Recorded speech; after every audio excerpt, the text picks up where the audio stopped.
Pública. ¿Qué tal? ¿Cómo están ustedes? Bienvenidos a Vía Pública. Y tras su primera noche en el anexo penitenciario Capitán Llaver, Daniel Jadue tendrá visitas miércoles y viernes de 14 a 17 horas en el recinto que está ubicado ahí en la avenida Pedro Montt, donde está, se podría decir, un barrio penitenciario. Pero durante la mañana de este martes llegaron a ese lugar también el abogado defensor de Daniel Jadue, Ramón Sepúlveda, el exdiputado Hugo Gutiérrez, del mismo partido, la exconvencional Erika Portilla y el presidente del Partido Comunista, Lautaro Carmona, a inscribirse para poder visitarlo mientras cumple con la medida cautelar impuesta por el tercer juzgado de garantía de Santiago, además de su pareja, la abogada brasileña Anjuli Tostes, y por su jefa de gabinete, Soledad Concha. Es decir, el entorno del alcalde Jadue está allí y muy presente y va a seguir estándolo, en la medida que no hay una revisión de estas cautelares por parte de la Corte de Apelaciones muy pronto, cuando presente el partido, seguramente, o la defensa del alcalde Jadue. Estas son cosas, según me explicaba un experto, que se ven relativamente rápidas, no es que pase de un mes para otro. Bueno, Gendarmería dispone que para visitar a alguien privado de libertad en unidades penitenciarias se debe proceder previamente a un enrolamiento, procedimiento de carácter obligatorio que tiene como finalidad habilitar administrativamente a toda persona que pretenda ingresar, permanecer y egresar como visita de los internos en los distintos establecimientos de régimen cerrado. Así es, ya hoy enfrentará la segunda noche el alcalde Jadue y mañana seguramente veremos ya repercusiones y tendremos más noticias de cómo ha reaccionado a un hecho que a cualquier ser humano sin duda le impacta mucho, que es, bueno, estar privado de libertad. Lo conoceremos por el testimonio de sus visitas mañana. Vamos a la mesa de conversación. Y nos acompaña, como los martes suele ser, Rodrigo Varellaro, vicedecano de la Facultad de Gobierno de la UDD. Rodrigo, gracias por estar aquí. Buenas noches. Muy buenas noches, Matías. Como siempre, encantado. Y Nerea Palma, que es académica de la Escuela de Ciencias Políticas de la UDP, la Universidad Diego Portales, e integrante de la mesa directiva de la Asociación Chilena de Ciencias Políticas. Bueno, sin duda, Jadue es una de las grandes noticias de la semana porque por el alto perfil público de Jadue, por el alto perfil público del hecho del cual se le acusa a Jadue, o los hechos que se le acusan a Jadue, las repercusiones en su propio partido, que es un partido muy importante, en el gobierno, porque tiene 3 ministros, en fin, tiene demasiados lados, demasiados ángulos, Nerea, para evaluar lo que ocurrió ayer, no sé si sorpresivamente o no, con el alcalde Jadue. Sí, bueno, efectivamente el Partido Comunista es un partido muy importante dentro del oficialismo y en general en el sistema de partidos chilenos actualmente, tanto por su crecimiento electoral que ha tenido a lo largo de los años, como también su coalición que hoy día está gobernando el país, está al mando del Poder Ejecutivo.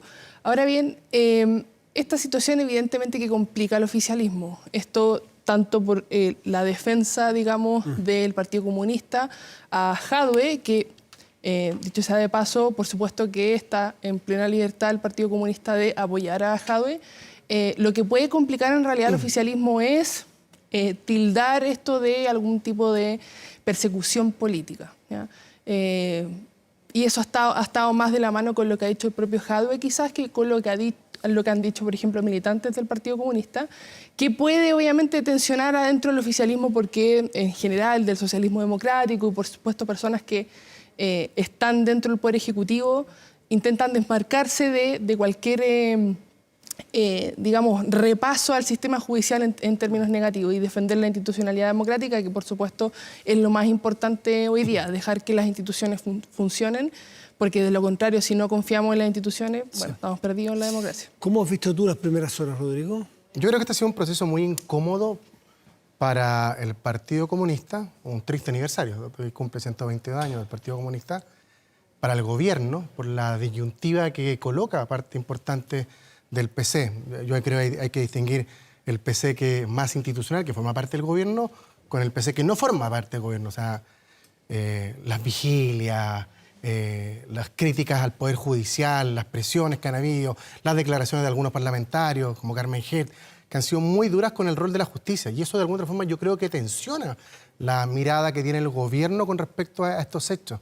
La declaración del propio presidente Carmona el fin de semana, que decía que una medida cautelar muy gravosa, como finalmente fue la que ocurrió, podía tensionar incluso hasta la convivencia del país. O sea, a ese nivel incluso de gravedad en las declaraciones llegamos. Entonces, creo que ha sido muy incómodo para el gobierno y para el Partido Comunista esta medida cautelar decretada por el tribunal. Recordemos que es una medida cautelar, aquí no hay fallos, todavía no es culpable ni tampoco inocente, sino que se le da una medida para asegurar una investigación que sea en el fondo más justa y libre de cualquier tipo de presión. Yo creo que en eso hay que ser también bien enfático para no... Da la impresión de que el Partido Comunista ha retrocedido un poco en la presión de la semana pasada, una vez que ya tiene los hechos, que ya conocemos la cautelar o la decisión que tomó el tribunal. Es distinto a la presión que puso la semana pasada, lo de la vigilia, fue la semana pasada, el anuncio de vigilia, y también un poco descafeinado después, el mismo viernes, Lautaro Carmona explicó que no se trataba de presionar, y ahora que ya tenemos la cautelar, o conocida la cautelar, también ha bajado bastante el tenor de la presión. ¿Ustedes lo ven así? Sí, a mí me parece, tengo la misma impresión.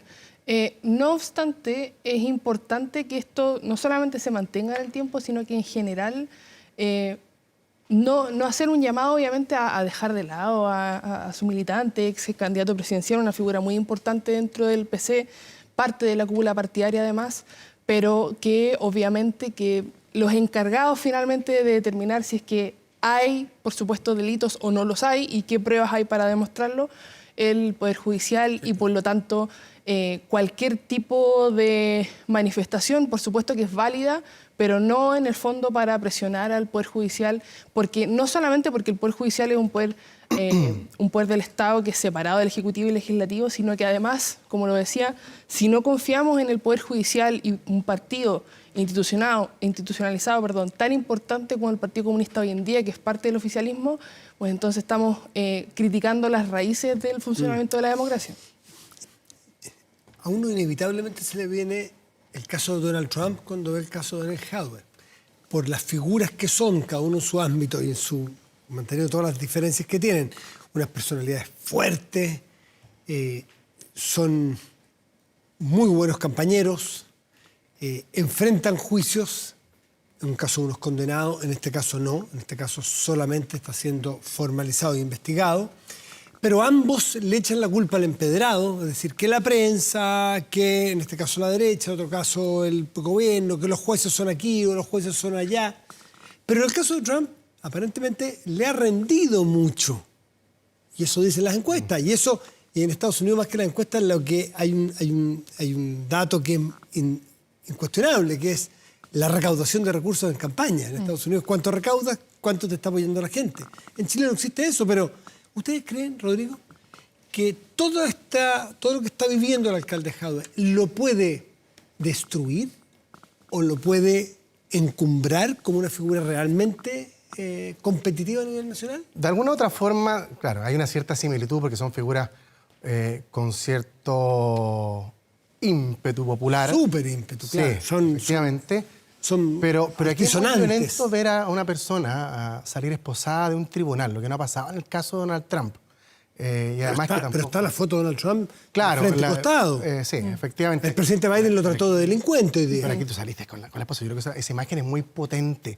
Y yo tengo la sensación de que nosotros, la cultura política chilena, tiene la piel un poquito más susceptible a este tipo de sanciones o de miradas o no sé, o lo que hacen los tribunales de justicia cuando se ven involucradas, sobre todo recursos públicos, para un uso distinto al que efectivamente están encomendados. Entonces, ahora, la prueba de fuego está a la vuelta de la esquina. Eso es lo que yo quería agregar. En el fondo, el Partido Comunista va a tener que dimensionar cuál va a ser el daño que tiene electoralmente esta formalización y estas medidas decretadas contra Daniel Jadwe en octubre, o sea, en unos par de meses más.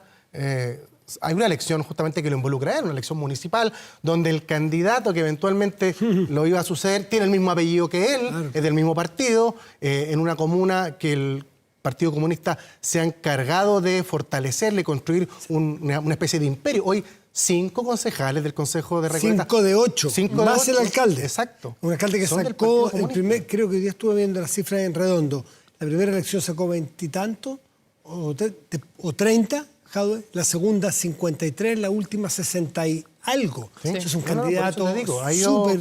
ha ido construyendo, y eso va a ser un elemento que hay que analizar, efectivamente, el daño que va a producir en el Partido Comunista a nivel electoral, en la elección municipal y particularmente en Recoleta, esta formalización y procesamiento. ¿Tú crees que va a producir un daño? Yo tengo la sensación de que sí. ¿Tú ves, Nosotros Nerea, tenemos en general en Chile, yo creo que una cultura de cuando hay personas involucradas con usos irregulares de recursos que están destinados, siempre ha habido un castigo. Yo no recuerdo alguna elección en que alguien que haya estado involucrado en cualquier tipo de escándalo no haya tenido de alguna forma algún tipo de sanción electoral. Y esto además es muy rápido. O sea, no es que en 2 años más tengamos la elección municipal, si la tenemos en un par de meses más. Nerea, ¿tú ves que puede eventualmente encumbrarlo esto y transformarlo en víctima para un sector, en un tipo que ha sido maltratado por la prensa, por los tribunales y por todos los poderes, y que sea más competitivo que la vez pasada? Yo creo que es posible que eso pase en el caso de Jadwe, particularmente porque es él, más que porque fuera parte del Partido Comunista. Yo creo que porque es él, y de hecho si es que a Jadwe yo creo lo sacábamos y lo ponemos en otro partido, yo creo que pasaría algo muy parecido. Yo creo que él como individuo, además que la política chilena es súper individualista, tiene mucho arrastre, no solamente en Recoleta en general, sino que diría yo en general en los sectores urbanos. En la primaria presidencial de 2021 le fue bien con respecto a Gabriel Boric. Obviamente Gabriel Boric ganó la primaria, pero le fue bien a Jadwe.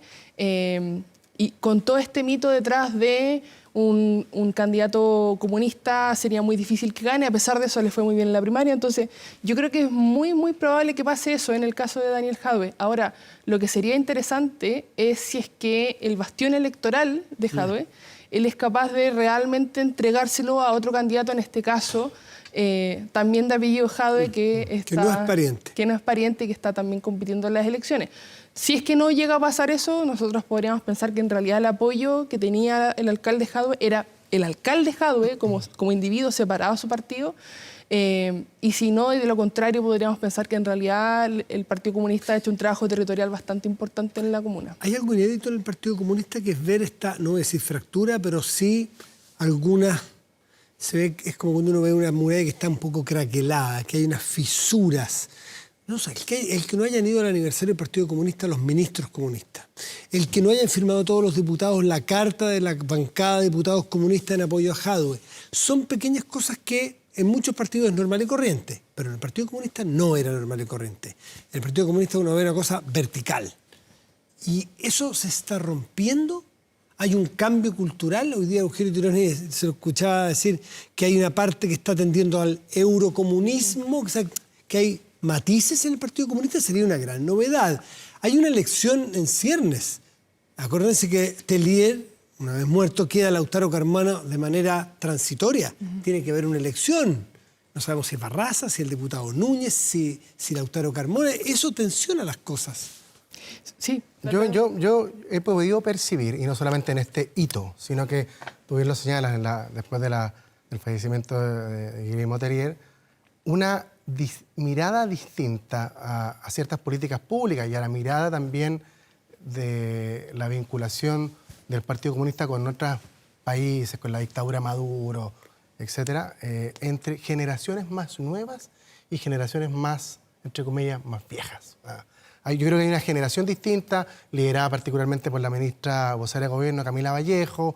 Podemos incorporar dentro de también a la presidenta de la Cámara de Diputados, Carol Cariola, que saben que en este tipo de hechos se juegan un futuro político, una carrera a largo plazo. Ellos entienden que es una carrera a largo plazo. Yo creo que el presidente Boric también tiene conciencia de eso. Y por lo tanto, estos hechos, estos hitos, pueden complicar estas carreras a largo plazo. Y yo he visto un distanciamiento entre quizás las nuevas generaciones y lo que representa quizás, no son antiguas, porque Jadwe tampoco es un líder más antiguo, pero sí respaldado por el establishment más tradicional del Partido Comunista.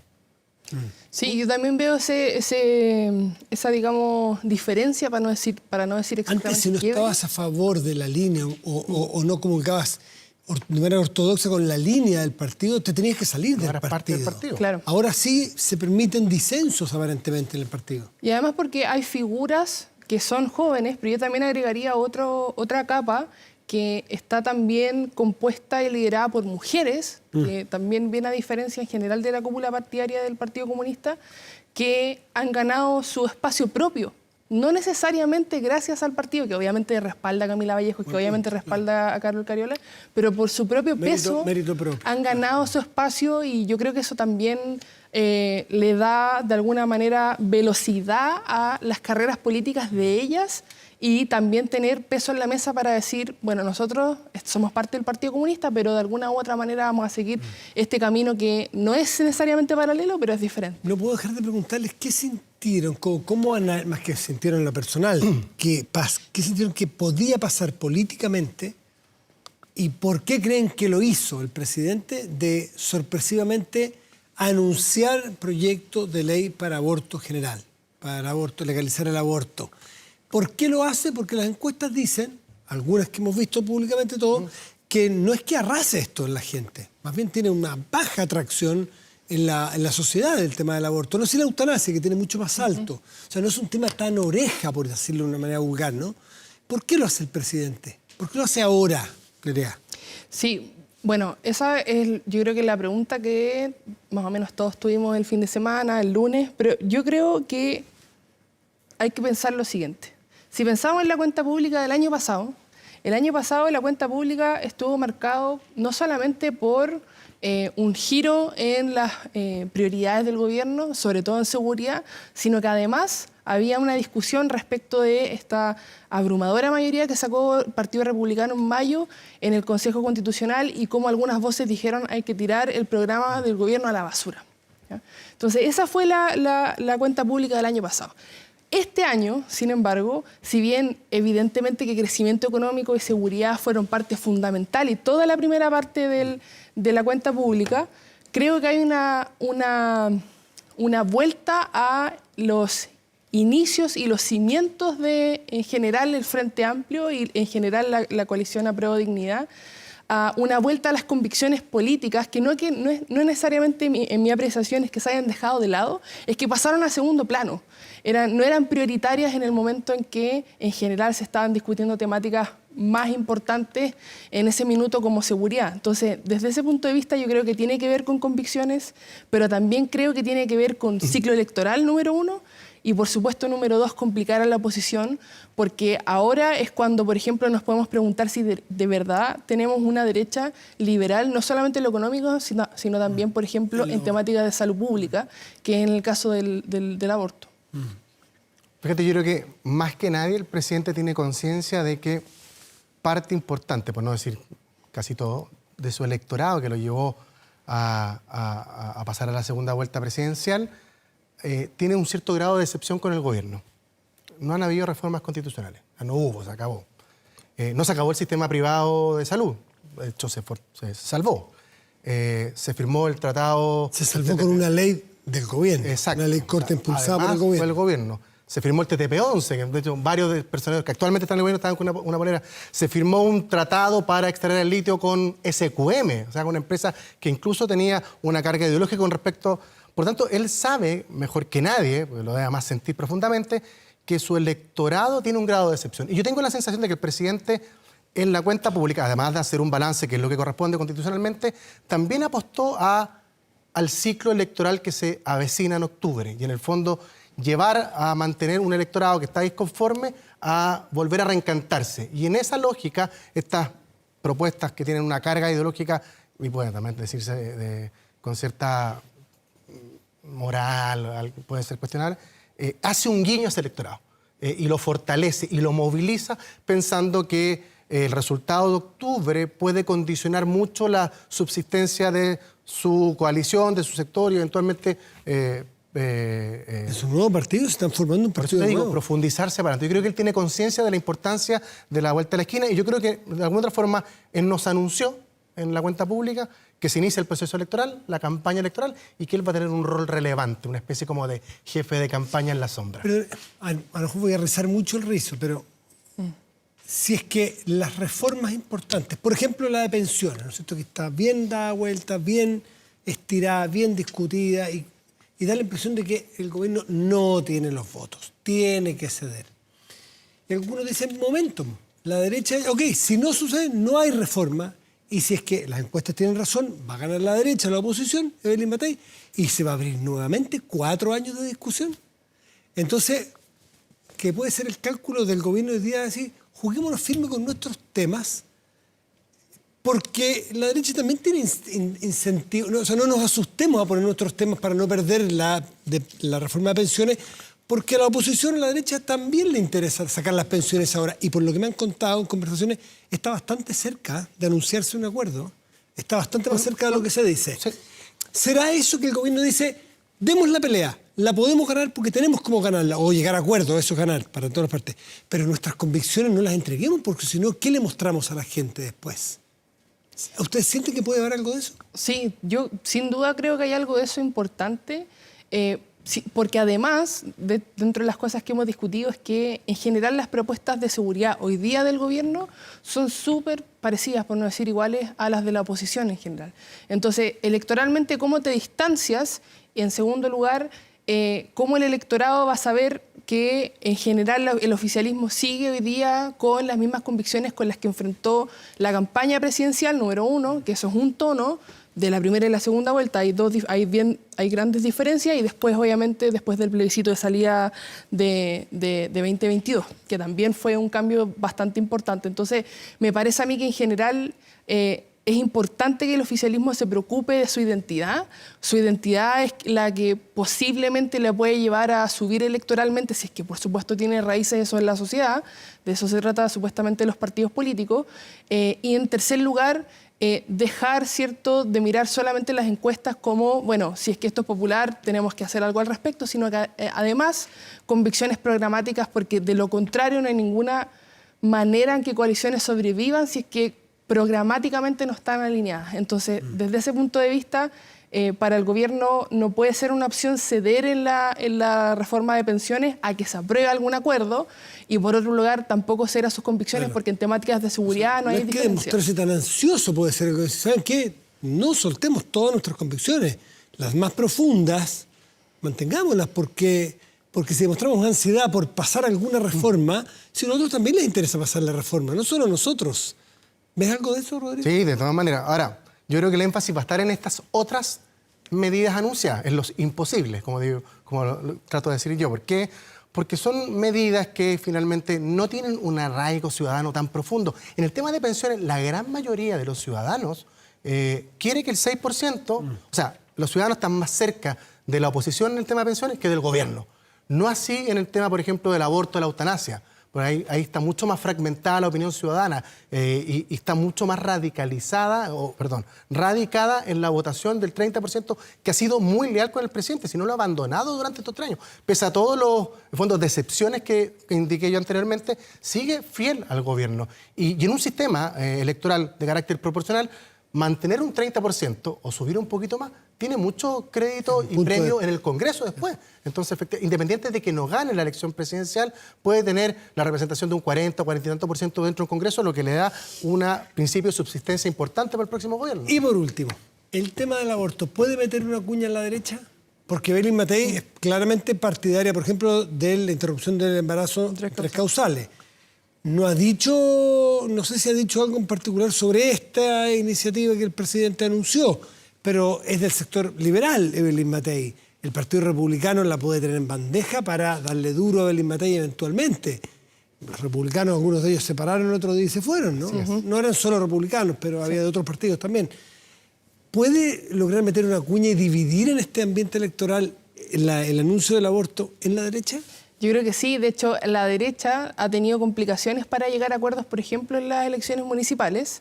Y esto, si bien no es materia de alcalde tener algún tipo de injerencia en el aborto, obviamente que eso va a sacar alguna cuña en algunos candidatos a alcaldes, algunas candidatas a alcalde, y eso puede hacer aún más difícil la convivencia, por ejemplo, entre la UDI y republicanos, que uno podría pensar que teóricamente podrían estar más cercanos que Renovación Nacional y Republicanos, pero lo que hemos visto es que incluso en Renovación Nacional hay varios congresistas que han dicho que están en contra, por ejemplo, del aborto libre, incluso con 14 semanas, que es lo que se ha discutido en general. Entonces yo creo que complica en general esta relación entre la derecha tradicional y la ultraderecha, porque esta materia, la posición de la ultraderecha la tenemos clarísima. Vamos a ver si es que tenemos una derecha liberal hay tres derechas, porque está la derecha liberal, está la derecha tradicional y está la derecha republicana.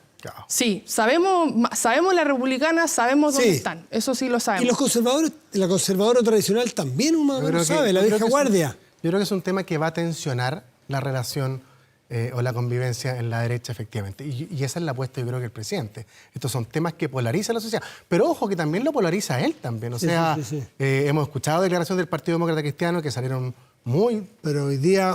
Hoy matizó marcha atrás. Fíjate que hasta el Partido Socialista tiró cuñas como, oye, nos enteramos por atrás, estos son ofertones electorales. O sea, no es una materia que tensione solamente un sector, sino que tiende a tensionar a quienes conforman también parte del gobierno, por distintas razones, pero lo tensiona. Y independiente de que no sea materia de alcaldes, son temas que van a salir en la discusión. Recordemos que en la última elección municipal, el gran hito que tenían los candidatos a alcaldes eran los retiros de los fondos de pensiones. Pues estábamos justamente en ese minuto de discusión, y yo recuerdo al menos varias campañas de alcaldes que salían con vote por mí porque yo estoy a favor de los retiros. O sea, se transforma un tema legislativo en un tema local de elección. Y yo también siento que esto puede ser una apuesta pensando en eso. O sea, el gobierno notificó que estamos a puertas de un proceso electoral, un ciclo electoral que se viene, y probablemente tenga un rol relevante el presidente dentro de él. Sí, pero algo chiquitito que yo veo súper difícil, por ejemplo, que Jasna Proboste vote con la oposición, por ejemplo. O sea, más bien imposible es lo que se ve, ¿no? Exacto, entonces... desde en ningún tema veo que haya coincidencia Jasna Proboste y la derecha,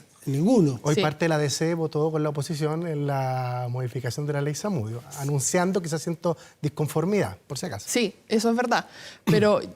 Obviamente que el oficialismo, desde el PPD en general hasta el Partido Comunista, van a votar con el oficialismo. La duda va a estar en algunas personas de la ADC que se descuelgan, pero yo creo que el aborto pone una bomba de tiempo más específicamente en la oposición que va a tener que definirse.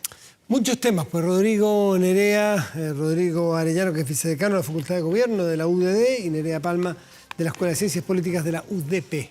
Ambos, como siempre, muchísimas gracias por acompañarnos. Encantado. Buenas noches. Vaya muy bien. Buenas noches. Si no puedes tener el control total de tu empresa desde cualquier parte y en línea, KMRP es para ti. Facturación electrónica, integración en bancos, flujos de caja, remuneraciones, todo en un solo lugar y mucho más desde 12 UFs al año. Toda la info en kame.cl o en comercial@kame.cl. Hacemos una pausa y volvemos. Espérenos.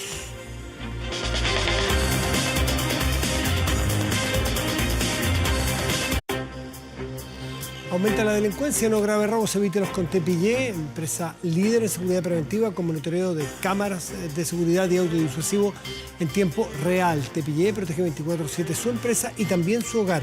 No sea usted la próxima víctima y contrátelos en tepillé.cl.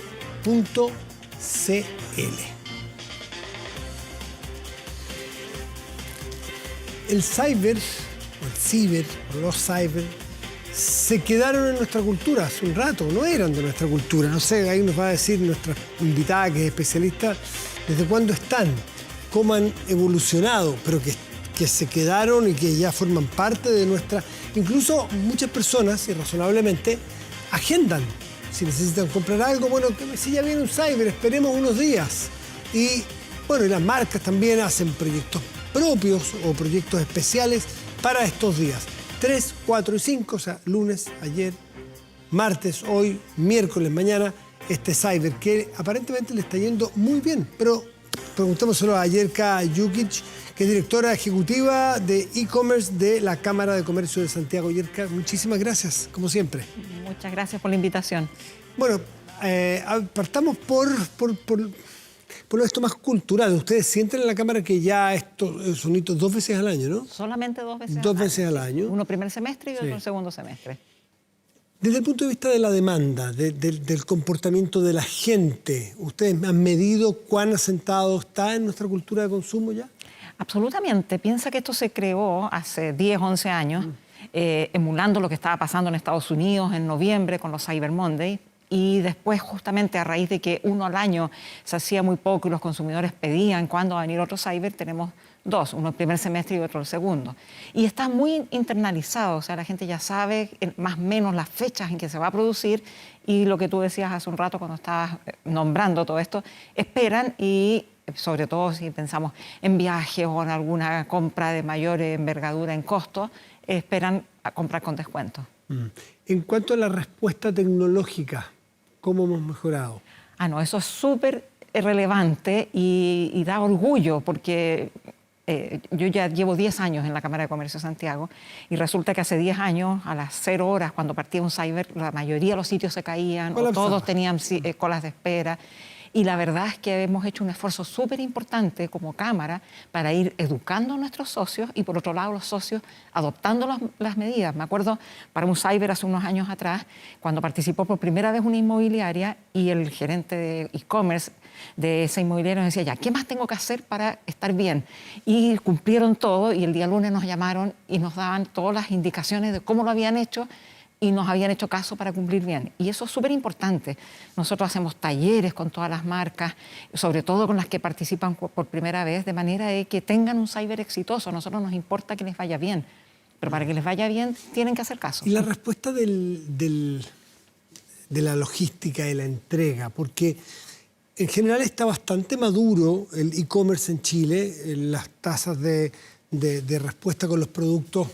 Bueno, habrá mejores y peores, pero en general de los que lo hacen bien, lo hacen bastante bien. Entregan un día, entregan 2 días, en 3 días. Pero para los cyber era una cosa distinta porque era una avalancha. Entonces a veces se demoraban 1 semana o 2 semanas. ¿Cómo está eso? A ver, eso, la tendencia era justamente a que se colapsara la maquinaria de logística para los cyber. Pero la pandemia fue un punto de inflexión para hacer todas las mejoras obligatoriamente, porque el comercio electrónico era el único que podía servir las necesidades de los consumidores en cualquier rubro, porque no se podía salir, había que hacer colas. Entonces, ¿qué pasó? Que tanto las empresas logísticas como las marcas de e-commerce tuvieron que hacer los esfuerzos necesarios para mejorar su cadena logística, mejorar sus tiempos de entrega y también, si no lo tenían, tener un área de atención al cliente. Es relevante la atención al cliente y las certezas que uno le pueda dar al consumidor sabiendo cómo va su producto, cuándo va a llegar. Ahora sí, nosotros recomendamos en los periodos cyber no sobre cumplir algo que no se va a poder cumplir. Si normalmente una marca entrega en 48 horas, es mejor demorarse un día más o 2 días más y cumplir en ese plazo. Cumplir a veces es más importante que llegar demasiado temprano. Claro, pero si tú al consumidor le dices en periodo cyber su producto va a llegar en 72 horas y le cumples, hay una satisfacción de que como marca cumpliste, que el comercio electrónico funciona, pero si tú sigues manteniendo un estándar que no vas a poder cumplir, ahí se pueden producir estos roces, estas desconfianzas. Entonces eso ya no está pasando, ya hay una calma en eso. Hay otro factor que juega y que siempre está en la discusión, es el factor precio. Se entregan los descuentos que se prometen. Hay gente que les hace seguimiento desde antes y que desconfían en que efectivamente, más allá del título cyber de descuentos, no hay tantos. ¿Ustedes hacen un trabajo ahí? Nosotros hacemos un seguimiento también y recomendamos justamente a las personas que hagan eso, o sea, que empiecen a vitrinear qué productos quieren para comprar de manera informada. Eso es súper útil y es razonable que lo hagan. Nosotros ayer ya recibimos el reporte de Retail Compass para cientos de productos, cómo se comportaron los precios, y en todos los productos que ellos analizaron se ve que en los últimos 3 meses no se han producido alzas y ahora hay una baja. El descuento promedio, sobre todo en bienes durables, que es lo que nos analiza Retail Compass, es de un 24%. Y esta mala práctica de subir y después bajar, eso no se vio en el reporte que nos entregaron.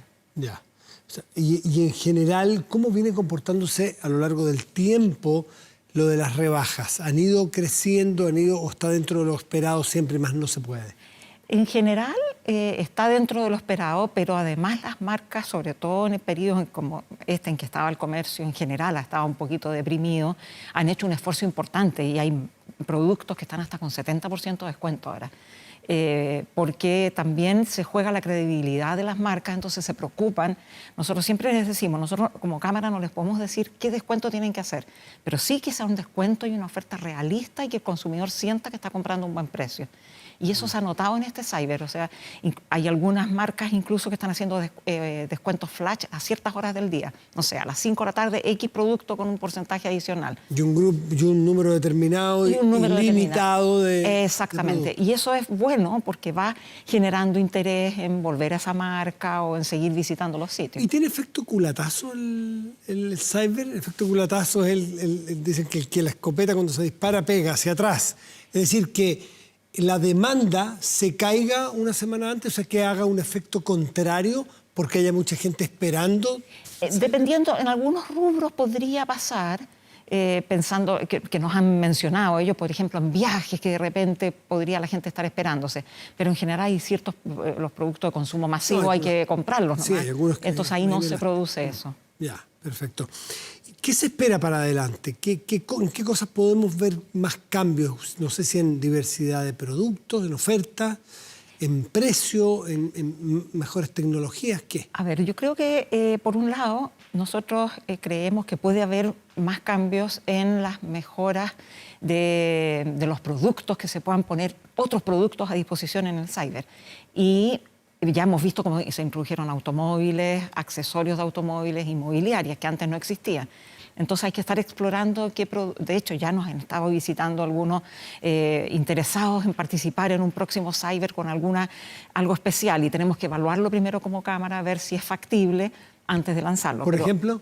Era, por ejemplo, cargas para autos eléctricos.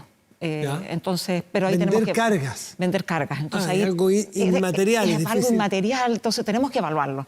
Pero estamos nosotros como cámara abiertos a las necesidades de nuestros socios y cuando nos llegan con alguna idea que podría ser como atractiva de echarla a andar y apoyarlos más encima, hay que evaluarlo de todas maneras. Si hay alguien que nos está viendo, un emprendedor que tiene un negocio más chico, más limitado y que le gustaría participar, ¿qué les recomiendan como cámara y cómo poder acceder al siguiente cyber? Eso es súper importante porque más de la mitad de todos los participantes del cyber son empresas medianas y pequeñas y tenemos muchos emprendedores. Me acuerdo incluso hace varios años atrás que había uno de los participantes en un cyber era un emprendedor que estaba incubado por Corfo y Corfo le prestaba una oficina para que en los días del cyber ellos pudieran hacer los paquetes. Ahora, ¿qué pasa? Yendo a tu pregunta, hay que ser socio de la Cámara de Comercio de Santiago o de las cámaras de regiones. Por ejemplo, hay de la Cámara de Comercio de Valparaíso y de Puerto Montt que están participando en el cyber. Y, claro, por supuesto hay costos asociados, pero lo que es relevante es que tenemos costos diferenciados por tamaño de empresa. No todos pagan lo mismo, sino que hay un apoyo justamente a los emprendedores. Por otro lado, una manera de apoyar a las empresas que están entrando al comercio electrónico, que se les hace auditoría a los sitios. Y el sitio no se le da el check de que puede participar mientras no apruebe todos los pasos de la auditoría. Y eso es relevante porque los deja preparados para enfrentarse al e-commerce y estar de igual a igual con las 800 marcas que están participando. Entiendo que $200 millones, aproximadamente, un poquito menos, es lo que se ha vendido hasta... El primer día. Ah, ese es solo el primer día. Solo el primer día. ¿Y tienes ya algún cómputo o aproximación? No, todavía del segundo día no, el cierre lo vamos a tener mañana en la mañana. Ok, ¿y cuál es la meta que tienen para los 3 días? 500 millones de dólares. 500, ya. ¿Y es normal que el primer día copes casi la mitad? Es que ¿Es más intenso el primer Es más día? intenso, pero el último día también hay un repunte importante porque la gente que no compró el primero y segundo día dice esto no se me puede ir, así que ahora voy a comprar. Muy bien, pues Yerka Jukic, directora ejecutiva de e-commerce de la Cámara de Comercio de Santiago, en el corazón de este cyber que dura 3 días, es ayer, hoy y mañana, y ya tomando en cuenta este cambio cultural de consumo que el chileno y las chilenas ya tienen. De todas maneras, muchas gracias. Yerka, gracias como siempre por estar aquí. Hacemos una pausa y volvemos, espérenos.